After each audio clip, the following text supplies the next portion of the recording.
Hello, and welcome to Roll with Advantage. We're a D&D channel that runs 3 campaigns, each of which stream on Twitch every week.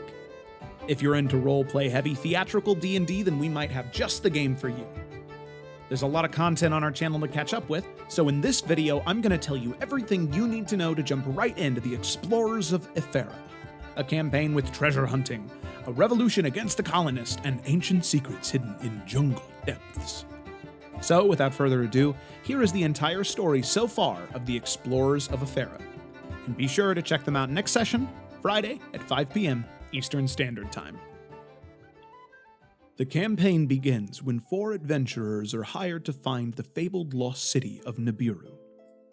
Sessions 0 through 3 are the introduction arc, in which we meet the native Eferan warrior Alec, the royal and drunken sorcerer Cyrus, the cutthroat assassin Selah, and the astute warlock Morganix. We also learn that this lost city is on the continent of Efera, a jungle and desert land, and that the people of Tarkir were beginning to colonize. The adventurers also learned about Baramichi, a famous explorer from long ago whose past might help lead them to the lost city. Session 4 through 8 take us through the team's first treasure hunt, during which they butt heads with the Tarkirian Trading Company. The Tarkirian Trading Company wants to find the lost city for their own purposes, and one of their leaders, Duradine Dupree, declares the party wanted outlaws. They have to continue on the next leg of their journey with caution. Session 9 through 15 is the travel arc.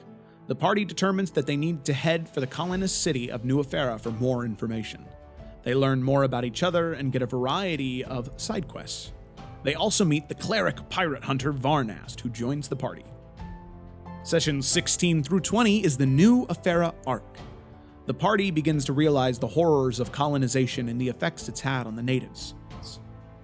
They make enemies with the local governado and allies with the powerful mage Emeriel.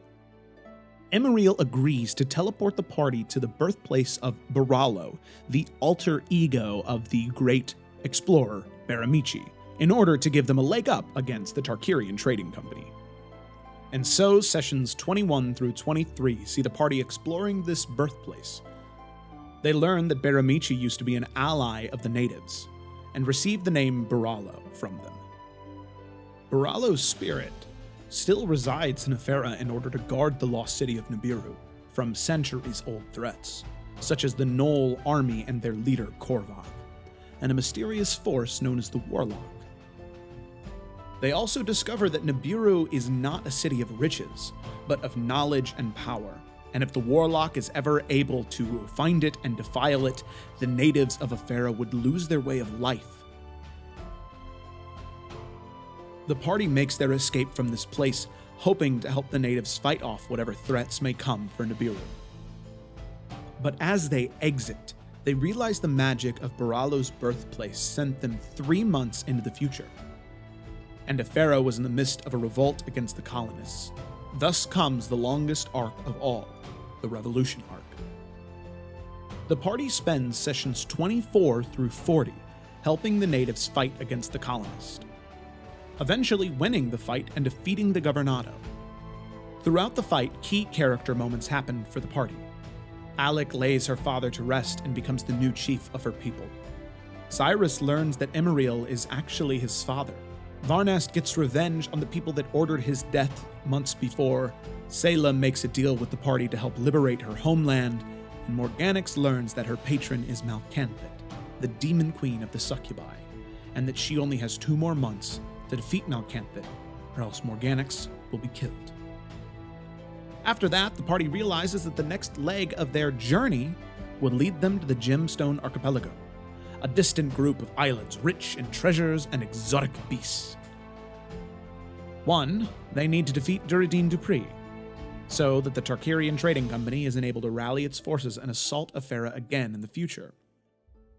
2, Morganix has allies she needs to assemble to defeat Malcanthit.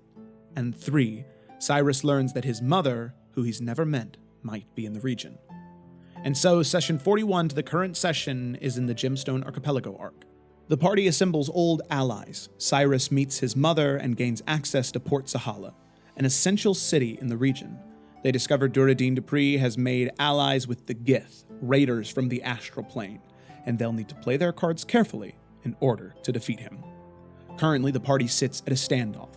They have a plan set in place to ambush Duradin Dupree and finish him off once and for all. But in order to find the conclusion to this current arc, you'll need to tune in next week, 5 p.m. on Friday, Eastern Standard Time. Thank you for listening, and can't wait to see you Friday.